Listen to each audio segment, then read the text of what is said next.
राजधानी दिल्ली में कोरोना संक्रमितों की संख्या 26,000 के पार पहुंच गई है। बीते 24 घंटे में 1300 से ज्यादा संक्रमित मिले हैं, जबकि दिल्ली में ही अब तक 708 लोग कोरोना से अपनी जान गंवा चुके हैं। हालात बिगड़े हुए हैं और इन बिगड़े हुए हालात में भी सियासी दल एक दूसरे के साथ सियासत का खेल खेलने में मशगूल हैं।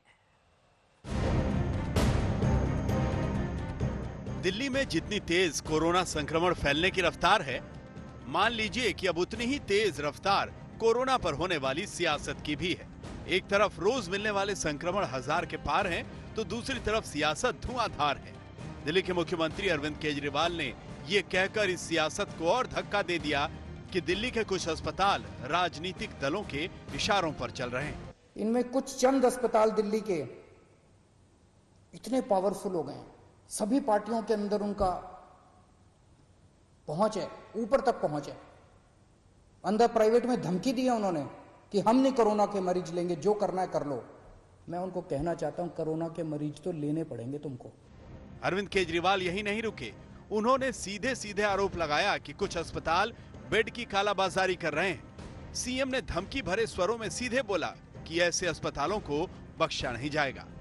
ऐसी महामारी के दौर में मोस्टली अस्पताल सेवा कर रहे हैं, मोस्टली अस्पतालों का पॉजिटिव एटीट्यूड है, लेकिन जो 2-4 अस्पताल इस गुमान में है कि वो अपनी दूसरी पार्टी के अकाउंट जो बैठे हैं उनके जरिए वो अगर कुछ करवा लेंगे, वो अपनी ब्लैक मार्केटिंग करेंगे, तो उनको मैं आज चेतावनी देना चाहता हूं कि ये बख्शा नहीं जाएगा उनको। अरविंद केजरीवाल ने उन प्राइवेट अस्पतालों को भी चेतावनी दी है जो अपने अस्पतालों में 20% बेड कोविड मरीज के लिए आरक्षित नहीं कर रहे हैं। जितने ये प्राइवेट अस्पताल हैं, जिसकी लिस्ट है, जिसको कहा गया है कि अपने अस्पताल में कोरोना की इलाज करो, एक के मालिक को कल से बुला रहे हैं। एक का मालिक आ रहा है, उनसे पूछ रहे हैं, उनसे साफ साफ कहा जा रहा है कि देखो कोरोना के मरीजों का इलाज तो करना पड़ेगा। इसके अलावा अगर तुम्हारी कोई समस्या है तो बताओ। इसके ऊपर कोई नेगोशिएशन नहीं होगी कि इलाज नहीं करेंगे, इलाज तो करना पड़ेगा। 20% बेड रखने पड़ेंगे। कुछ लोग कहते हैं जी 20% बेड कैसे रखे हैं, हमारी व्यवस्था नहीं है, तो ठीक है 20% मत करो, पूरे 100% बेड आपके कोरोना के लिए कर देते हैं। दरअसल टेस्टिंग को लेकर केंद्र सरकार और दिल्ली सरकार के बीच जबरदस्त टकराव हो रहा है। केंद्र सरकार का आरोप है कि दिल्ली सरकार पर्याप्त टेस्टिंग ही नहीं करा रही। जो सिस्टम के अंदर जो चीजें क्रिएटेड है, आपको और लैब्स खोलनी है, आप खोल लीजिए, हम उसके लिए सपोर्ट करेंगे आपको, ऐसा नहीं है। बट डोंट ब्लेम जो इंस्टीट्यूशनलाइज्ड मैकेनिज्म्स है, रिप्यूटेड मैकेनिज्म्स है। कांग्रेस की तरफ से भी ऐसे ही आरोप लगाए गए कि दिल्ली सरकार लोगों को प्राइवेट अस्पताल में जाने के लिए मजबूर कर रही है। कभी वो 7 अप्रैल को 30,000 बेड की दावेदारी करते थे कि दिल्ली में इतने बेड्स मौजूद हैं, कोई परेशानी दिल्ली के लोगों को मैं नहीं आने दूंगा। सवाल ये उठता है कि इतनी व्यवस्थाएं हैं तो फिर लोग मर क्यों रहे हैं? मरीजों को अस्पतालों में बेड नहीं मिल रहे हैं। एक दूसरे पर आरोप प्रत्यारोप जारी हैं, साथ ही फैलता जा रहा है दिल्ली में कोरोना का भयानक संक्रमण। सवाल ये है कि ऐसे बुरे समय में राजनीतिक दल एक दूसरे की कमियां निकालने के बजाय एक साथ संकट से निकलने का समाधान क्यों नहीं निकाल रहे? दिल्ली से पंकज जैन के साथ आज तक ब्यूरो। कोरोना का कोहराम जारी है, लेकिन दिल्ली की सियासत खत्म होने का नाम नहीं ले रही है। इधर दिल्ली में केजरीवाल ने अस्पतालों को सख्त चेतावनी दी तो कुछ ही देर के बाद ही सर गंगाराम अस्पताल के खिलाफ एफआईआर दर्ज हो गई। गंगाराम अस्पताल पर आरोप है कि उसने महामारी कानून का उल्लंघन किया है। दिल्ली सरकार के आदेश के बाद दिल्ली के उप स्वास्थ्य सचिव ने गंगाराम अस्पताल के खिलाफ केस दर्ज कराया है। एफआईआर के मुताबिक अस्पताल ने RT-PCR ऐप के जरिए कोरोना के सैंपल जमा नहीं किए जो जरूरी थे, इसी वजह से ये एफआईआर हुई है।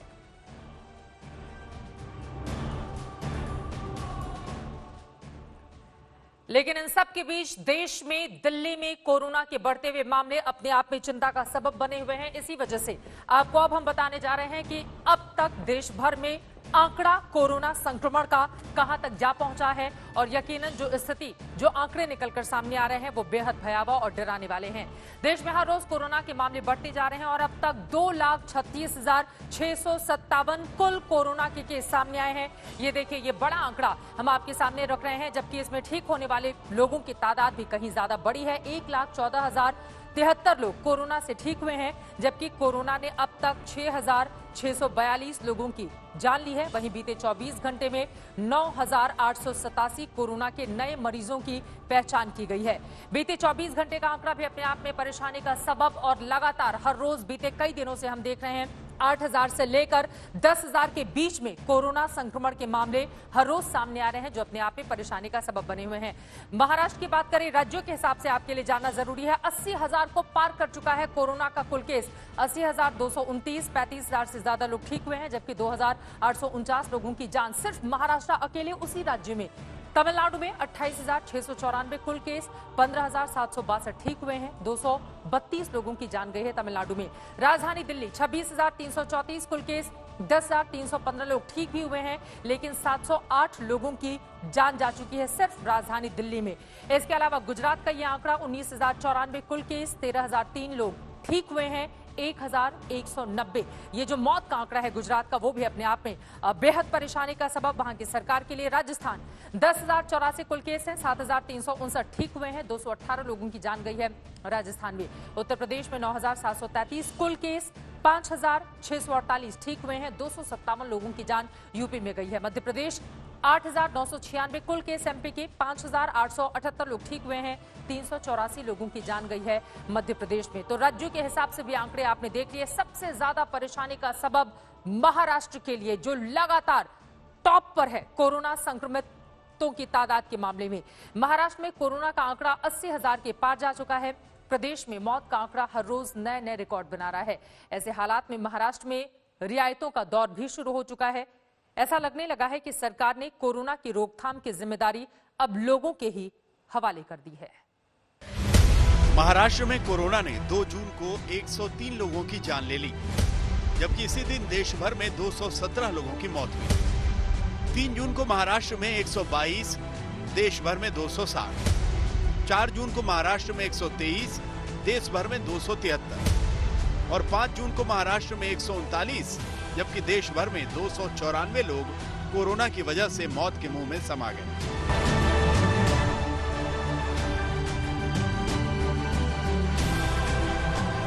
यानी महामारी के चलते रोजाना पूरे देश में मरने वालों में से करीब आधे लोग सिर्फ महाराष्ट्र के हैं। देश के कोरोना चार्ट में भी महाराष्ट्र 80,000 से ज्यादा मामलों के साथ पहले नंबर पर बना हुआ है। संक्रमण के इस डराने वाले स्तर पर महाराष्ट्र में करीब करीब सब कुछ खोल दिया गया है। लोग घूमने, टहलने, जॉगिंग और साइकिलिंग के लिए भी बाहर निकलने लगे हैं। People have to be very careful because this also invites a lot of problems with it. Social distancing is important. You can't let things just go back to normal immediately. एक तरफ आसमान छूते संक्रमण के आंकड़े हैं, दूसरी तरफ प्रदेश में कोरोना की जांच को लेकर सियासी घमासान मचा हुआ है। पूर्व सीएम देवेंद्र फडणवीस ने उद्धव सरकार पर टेस्टिंग में ढिलाई का आरोप लगाया था, लेकिन सरकार ये कहकर अपना दामन पाक साफ बता रही है कि जो कुछ भी हो रहा है आईसीएमआर की निगरानी में हो रहा है। I think testing is done as per ICMR guideline. They are monitoring every test that happens in Maharashtra. Every test that happens is recorded with the ICMR. So there is no reason for stagnating testing. We are going as per what the call of the day is. राजधानी मुंबई में संकट और भी बड़ा है। लगातार शिकायतें आ रही हैं कि कोरोना मरीजों को अस्पतालों में बेड नहीं मिल पा रहा। पीएमसी की मेयर खुद मान रही हैं कि मुश्किल है, लेकिन उनका कहना है कि विपक्ष इसे बढ़ा चढ़ाकर पेश कर रहा है। तो गाइडलाइन आती है आईसीएमआर की और WHO, वही गाइडलाइन से हम चलते, SOP है वही चलते। मेरे मन में आया इसका होना जब उसका और नहीं होता है, जैसे गाइडलाइन है वैसे हम काम कर रहे हैं। देखो, आरोप करने वाले जो उनका काम है, जो लोकशाही है, उसमें सत्ताधारी होते हैं और विरोधी पक्ष, विपक्ष, वो अच्छे काम करेंगे। उनका काम उनका करने दो, हमारा काम हमारे को करने दो। महाराष्ट्र में बाजार भी खोल दिए गए हैं। सोमवार से 10% क्षमता के साथ निजी दफ्तर खोलने की भी इजाजत होगी।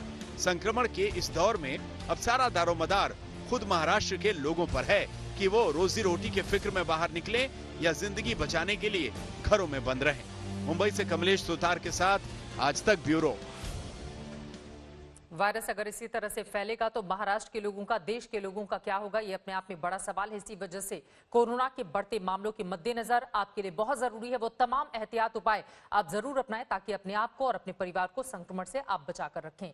आगे बढ़ते हुए दिल्ली से एक और अहम खबर आपको देते हैं। दिल्ली पुलिस के एक इंस्पेक्टर का शव संदिग्ध परिस्थिति में कार से बरामद हुआ है। मृतक की पहचान विशाल के रूप में की गई है। विशाल दिल्ली पुलिस के स्पेशल सेल में तैनात थे। कार में शव पड़े होने की सूचना लोगों ने पुलिस को दी। पुलिस ने शव को कब्जे में लेकर पोस्टमार्टम के लिए भेज दिया है। विशाल दिल्ली दंगों की जांच करने वाली स्पेशल सेल की टीम में भी तैनात थे। अब इस संदिग्ध मौत के पीछे की वजह क्या है, ये अपने आप में बड़ा सवाल। पुलिस पूरे मामले की जांच कर रही है, लेकिन अब तक स्पष्ट तौर पर यह पता नहीं चल पाया है कि आखिर मौत कैसे हुई है।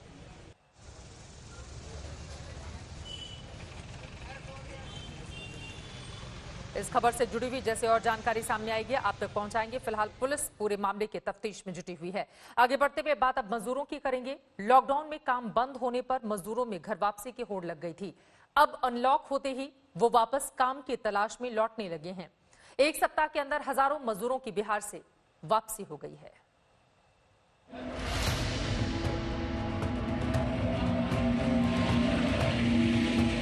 कोरोना संक्रमण के बीच पहले घर जाने की हड़बड़ी थी, अब घर चलाने की चिंता है। तो मजदूर लौट रहे हैं। बिहार से मजदूरों की वापसी की होड़ लग गई है। अनलॉक होते देश में तस्वीर बदलने लगी। हैदराबाद के पास एक स्टेशन पर पहुंची श्रमिक एक्सप्रेस। ट्रेन में मजदूर भरे पड़े हैं। स्टेशन पर प्रशासन ने पूरा इंतजाम किया हुआ था। बड़े अधिकारी मौजूद थे। मेडिकल जांच के बाद सरकारी बसों में मजदूरों को ले जाने की व्यवस्था की गई थी। कुछ ट्रेन में खाना गिना पूरा अच्छा वगैरह अच्छा था। खाना पीना पानी पूरा सही है। 1 जून से पूरे देश में ट्रेन सेवा शुरू होने के साथ ही बिहार के अलग अलग जिलों की यही हालत है। स्टेशन पर टिकट लेने के लिए लंबी कतार लग गई। फैक्ट्री खुलने के बाद मजदूरों से संपर्क साधा गया था। उन्हें वापस बुलाया जा रहा है। वहाँ मालिक बोल रहा है कि फोन करते हैं, तुम लोग आओ, हमारा फसल लगाओ, 2 पैसा कमा के ले जाओ, बाल बच्चा को रोटी पानी तो दो।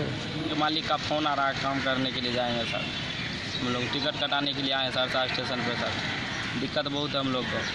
काम नहीं मिल रहा है? नहीं सर। सिर्फ ट्रेन ही नहीं, शुक्रवार को पूर्णिया से तकरीबन 1.5 दर्जन मजदूरों को हरियाणा के पानीपत ले जाने के लिए बाकायदा फैक्ट्री मालिक ने एक बस भेजी। करीब 30 मजदूर वापस लौटे। क्या वजह है जो बाहर जाना चाह रहे हैं? कमाने के लिए जाएंगे, क्या करने जाएंगे? कमाएंगे नहीं तो खाएंगे क्या? मजबूरी हालात ये है कि चलने का रास्ता नहीं है, क्योंकि रोजगार चाहिए। बिना रोजगार बिना चल नहीं सकता। पिछले 1 सप्ताह में पंजाब, हरियाणा, मुंबई और गुजरात से हजारों मजदूर लौट चुके हैं। अब इसे विडंबना ही कहेंगे। पहले भूख और भविष्य की चिंता ने इन्हें घर लौटने को मजबूर किया और अब वापसी की वजह भी भविष्य की चिंता ही है। बिहार लौटे प्रवासी मजदूरों को नीतीश कुमार ने भले ही रोजगार देने का वादा किया हो, मगर कोई भी उनके वादे के भरोसे यहाँ रुकने को तैयार नहीं है। और शायद पेट की आग ऐसी है कि जिन रास्तों पर चलकर ये अपने घर लौटे थे, अब दोबारा उन्हीं रास्तों पर वापस चल पड़े हैं। हैदराबाद से आशीष पांडे के साथ रोहित सिंह, पटना, आज तक। मजदूरों को कानून व्यवस्था के लिए खतरा बताने को लेकर बिहार में सियासी रस्साकशी तेज हो गई है। तेजस्वी यादव ने मुख्यमंत्री नीतीश कुमार पर मजदूरों के साथ छल करने का आरोप लगाया है। तेजस्वी ने पार्टी कार्यालय के बाहर नीतीश सरकार को घेरते हुए खुद अपने हाथ से पोस्टर चिपकाए और 5 सवाल भी पूछे।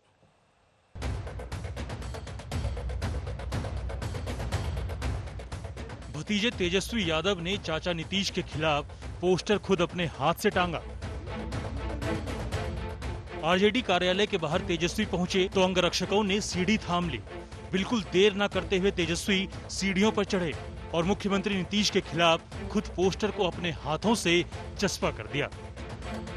बैनर लगाकर तेजस्वी ने सभी कार्यकर्ताओं से आह्वान किया कि श्रमिकों का अपमान करने पर गली मोहल्ले, टोले, पंचायत, प्रखंड और जिला स्तर पर सरकार के खिलाफ मुहिम छेड़ी जाए। पोस्टर के जरिए तेजस्वी ने चाचा नीतीश से 5 सवाल पूछे हैं। पहला, नीतीश कुमार को बिहारी श्रमिक गुंडे क्यों दिखे? दूसरा, नीतीश कुमार को बिहार श्रमवीर अपराधी क्यों लगे? तीसरा, नीतीश कुमार ने मजदूर भाइयों को लुटेरा क्यों कहा? चौथा, नीतीश कुमार ने श्रमिकों को रोजगार से इनकार क्यों किया? पांचवा, नीतीश कुमार ने बेरोजगारों का अपमान क्यों किया?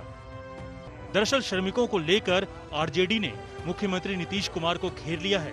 इसके पीछे सरकार की एक चिट्ठी थी जिसमें एसपी समेत कई अफसरों को आगाह किया गया था कि घर लौटे मजदूर कानून व्यवस्था के लिए सिरदर्द साबित हो सकते हैं, अपराध कर सकते हैं। अब आरजेडी ने इसे सियासी हथियार के तौर पर लपक लिया। देखिए, हम लोगों की मांग है कि नीतीश कुमार को आकर के मुख्यमंत्री जी को माफी मांगनी चाहिए। विवाद भड़का तो नीतीश ने आदेश वापस लेने में देरी नहीं की। एडीजी अमित कुमार की चिट्ठी को सरकार ने वापस ले लिया। जिस लेटर की आप बात कर रहे हैं उस लेटर को रिकॉल किया जा चुका है, तो इसलिए अब उसके कंटेंट्स को नल एंड वॉइड समझा जाए। प्रवासी मजदूर के पलायन पर बिहार की सियासत सुलग गई है। तेजस्वी यादव आक्रामक मूड में हैं। विपक्ष अब इसे मजदूरों के अपमान से जोड़कर सियासी बढ़त बनाने की रणनीति बना रहा है। रोहित सिंह के साथ सुजीत झा, पटना, आज तक। और ये सारे कवायद इसलिए भी क्योंकि इसी साल बिहार में आखिर में होने हैं विधानसभा के चुनाव। उधर बीजेपी नेता सोनाली फोगाट के थप्पड़ कांड पर हरियाणा में बवाल मच गया है। आज पूरे प्रदेश में मंडी कर्मचारी सोनाली की गिरफ्तारी की मांग को लेकर सड़क पर उतर आए। दूसरी ओर सोनाली इस घटना को महिला के सम्मान से जोड़कर मामले को अलग मोड़ देने की कोशिश कर रही है। थप्पड़ मारे जाए तो कम है।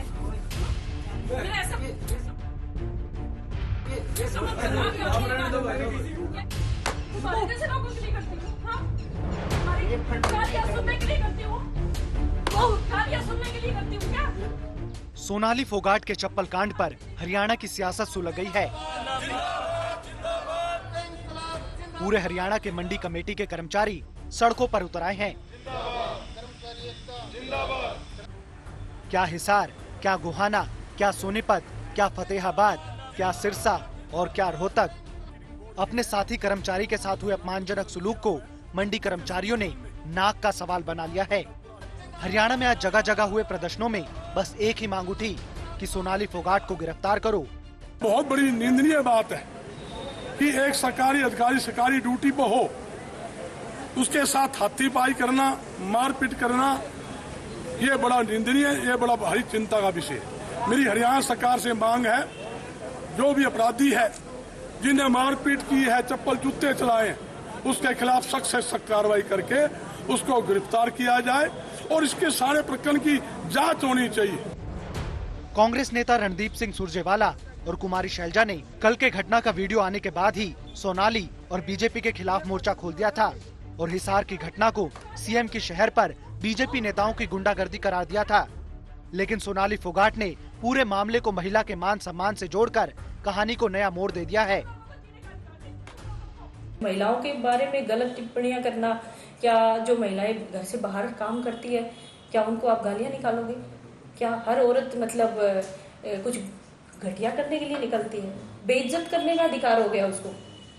कुछ भी मैं तो बर्दाश्त नहीं करूंगी। अगर मेरे सामने कोई दूसरा बंदा मुझे कहता तो मैं दूसरी बार चप्पल निकाल के भी मार सकती हूँ। मैं बर्दाश्त नहीं करूंगी।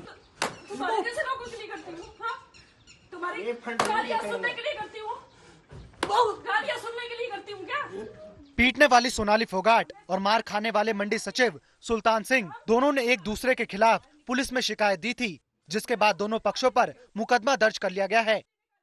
पुलिस चौकी में 2 शिकायतें प्राप्त हुई थी, जिसमें एक सुल्तान सिंह जी जो कि मार्केट कमेटी के सेक्रेटरी हैं, उनकी शिकायत पर एक बाई नेम और 7 अन्य अननोन लोगों के खिलाफ आईपीसी की धारा 147, 149, 332, 353, 186 और 506 के तहत अभियोग अंकित कर लिया गया है। दूसरी शिकायत जो सुल्तान सिंह जी के विरुद्ध प्राप्त हुई है, उसमें धारा 354, 354A और 509 आईपीसी के तहत मामला दर्ज किया गया है। दोनों ही मामलों में जांच जारी है। सोनाली फोगाट टिकटॉक पर अपनी लोकप्रियता के जरिए बहुत तेजी से सियासी सीढ़ियां चढ़ गई, लेकिन किस्मत ने साथ नहीं दिया और वो विधायकी का चुनाव हार गई। लेकिन सोशल मीडिया के अनुभव से उन्हें पता है कि सुर्खियों में कैसे रहा जाता है।